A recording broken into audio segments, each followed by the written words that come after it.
Hey, it's LJ Tabano here with Chicago's MMA. We're with Nick Farooqui at SHX Hll Extreme. It's a gymnastics facility, but they feature martial arts, Sharps martial arts, and ballistic fighting methods. And Nick teaches the ballistic fighting methods, JKD, Filipino martial arts here.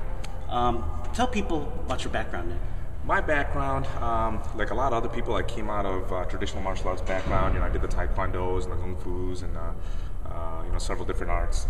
I got into Jeet Kune Do probably about 14, 15 years ago. Studied a lot, obviously, like most martial artists. I got into the game because of Bruce Lee. Watching Enter the Dragon too many times as a kid, and just kind of growing from that. And I'm a fully certified instructor under Progressive Fighting Systems. I've trained with Paul Vunak, I've trained with his partner Thomas Cruz, and I'm an edge weapons instructor and Filipino martial arts instructor under them as well. I'm a certified instructor under Roy Harris of Harris International, very big name in the BJJ world. Yeah, but, outstanding. Oh yeah, but his JKD game is nothing to be laughed at. He's awesome. Along with it, I've trained with several other people. I've trained under Ron Blicky a little bit. I've kind of saw the realm of a lot of the guys. Run the gamut. Run the gamut. And JKD is really good for that because it exposes you to so many different people and so many different aspects of the game. And you've teamed up with the Sharp brothers to teach martial arts here, a fusion of MMA and JKD. And That's it right. seems like it's a natural progression for people who go into JKD to also delve into mixed martial arts. Yeah, JKD, well, let's start by saying this. The original mixed martial art, the concept of having multiple arts in one curriculum, was probably, founded by the Cali guys, the Filipino martial arts, 2,000 years ago, before anybody knew about it, And a lot of it was because geographically based, they were a trading post. A lot of people traveled through this, so they picked up a lot of things. But they were really the first ones who went from like sticks to knives to close quarter combat to locks to throws, get on the ground. And but it was a very unknown art, Bruce Lee, with his popularity when he came out with the JKD curriculum and a philosophy behind it, meaning, in the 60s and 70s, everybody was seeking the ultimate art. What's the best art? What's the best art? And Bruce was really the first one to publicly come out and say, there's no best art. It's the best art for the moment, okay? Meaning if you can't take a boxer, put him on the ground and expect boxing to work.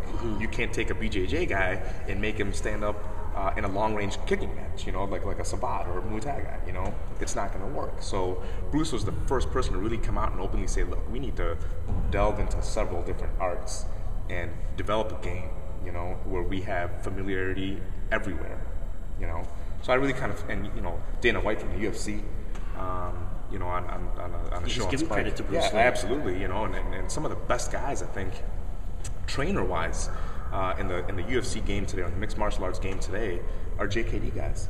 Eric Paulson, who's the coach for Brock Lesnar, Greg Nelson, who's an awesome athlete and awesome trainer, John Machado, who's a BJJ guru, trains up at the Minnesota Cali group under Guru Rukfe. There's so many names out there that originate from JKD. So it was just a natural progression for us because that was the first thing that we can actually do, aside from breaking out the sticks and knives, to say we have a sport that we can apply our skills to. For you, what was the draw of implementing mixed martial arts into your training? One is today's popularity. I think there's so many people who are interested in mixed martial arts. It's kind of become a known thing. It's a household brand name anymore. Almost anybody will tell you what UFC is.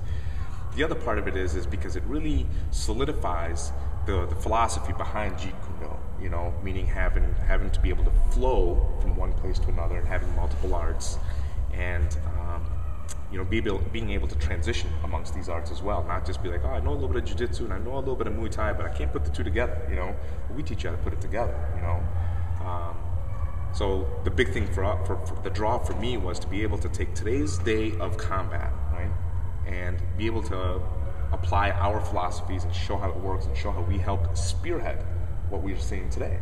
There are techniques from MMA that translate into Jeet Kune Do to be used on the street. Could you tell us a little more about that? Bruce was very, very adamant on saying that, look, there's no this way of fighting or that way of fighting. Fighting's fighting. whether you got the gloves on or whether you're in the back alley, you know. And we want to make sure that we want to make sure that you see both sides of it.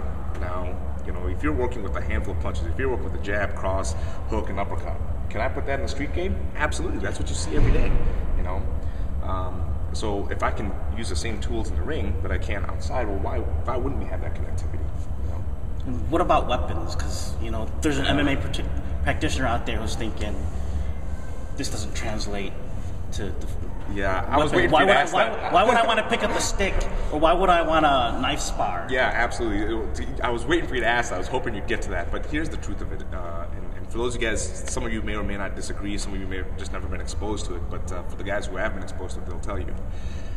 MMA has evolved to a point where the competitors are so close to each other that you have to find the cutting edge somewhere. Something different. Something different. And don't look at the weapon as I'm learning how to move a stick around or a sword around or a knife around, because the odds of us getting into a knife-to-knife fight are probably fairly slim, you know what I mean? But it develops attributes, you know, timing, distancing, different line familiarization, you know, different angles of attack. And a weapon will make you do things with your body that nothing else will ever bring out of you. And in layman terms, if I told you this, a fast punch will probably move at about 45 to 50 miles an hour, okay? A half speed stick will probably move to 75 to 80 miles an hour. Now, if you can get used to moving around a stick that's moving at almost double the speed, then it's almost like the Matrix, right? When somebody throws a punch, it's just like, I'll just wait for it. Slow motion, you know? That's right, you know, and that's what you want to develop. And I think that the direction of MMA today is actually going to head back towards the weapons, not in the competition use, but in the training method, you know, because the guys are so close again, right? So what can I do that the next guy's not doing? What's going to give me the one leg up? That kind of thing. So I think you're going to see a little bit of progression to come back to it. You also offer a women's seminar. Tell people a little bit about that, because there's a lot of women, JKD, they're like, that might be a little too brutal, but it's not the case. It's not the case. Keep in mind that the original idea of JKD was supposed to be for the street, right? It was not supposed to be for the ring or anywhere else. And you have to understand the objective. And anytime you're teaching somebody, you have to understand what their objective is. And a lot of women's self-defense seminars fail because they're just teaching general information. You know, and I developed a program that I call the Fighting Chance, which is actually a nonprofit organization as well, and I'll fill you in on that. But I do a 3-hour seminar, and in 3 hours, I teach you what you really need to know. And if you ask a woman, what are you really afraid of?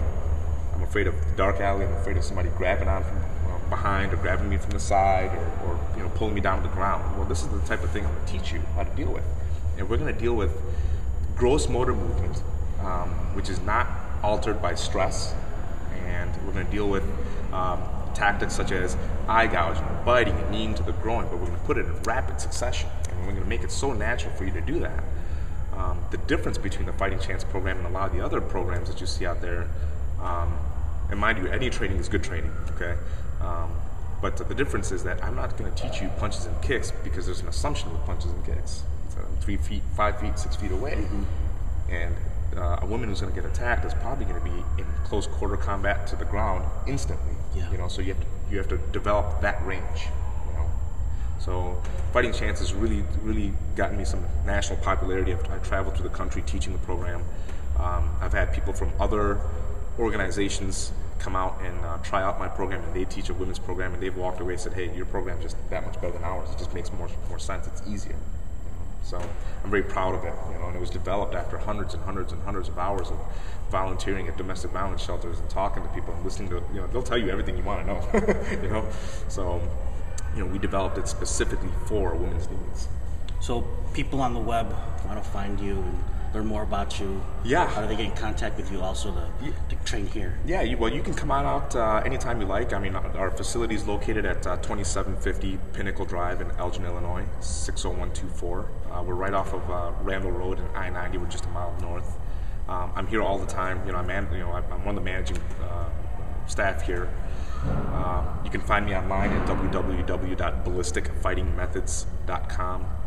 You can call me directly at area code 630-780-0054. kind of keep an eye open too, because I have a pretty broad seminar circuit around. You know, and if you want to join our mailing list, just give me a call or shoot me an email off of the website, and I'll put you on our mailing list.